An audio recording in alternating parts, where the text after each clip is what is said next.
La mairie de Marseille, depuis un an, a décidé de passer la gestion des écoles, notamment du patrimoine immobilier, au travers d'un partenariat privé-public au privé. Cette mesure-là va permettre à un certain nombre de privés de s'enrichir au détriment de la collectivité.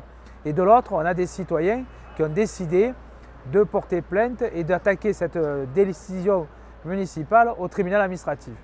On se rend compte que le tribunal administratif a suivi l'avis des citoyens et des élus du Front de gauche qui, au conseil municipal, ont voté contre cette proposition de Jean-Claude Gaudin et de sa majorité. Deux poids, deux mesures. On a d'un côté la politique municipale et un vote de sa majorité et le soutien d'une partie du monde des entreprises, puisqu'ils ont répondu à l'appel à projet pour avoir bénéficié de ce partenariat privé-public. Et là, on voit bien que la balance de la justice est du côté de ceux qui pillent les finances publiques. Mais on a de l'autre côté un collectif qui comprend à la fois des PME, des architectes, des citoyens, des élus qui ont contesté la mesure. Mais on voit bien que ce n'était pas suffisant.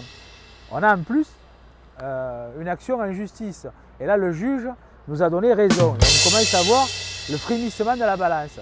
Mais pour faire le compte, il a fallu qu'au conseil municipal de Marseille, on obtienne par une pétition de plus de 15 000 signataires le débat au conseil municipal. Et là, on voit bien qu'on a une forme de rééquilibrage de la situation. Mais ce n'est pas suffisant.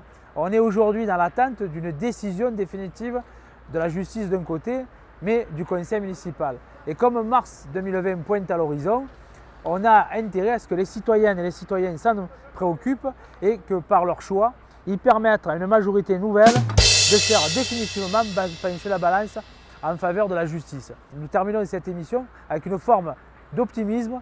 Mars 2020, c'est demain et on peut encore changer complètement la donne.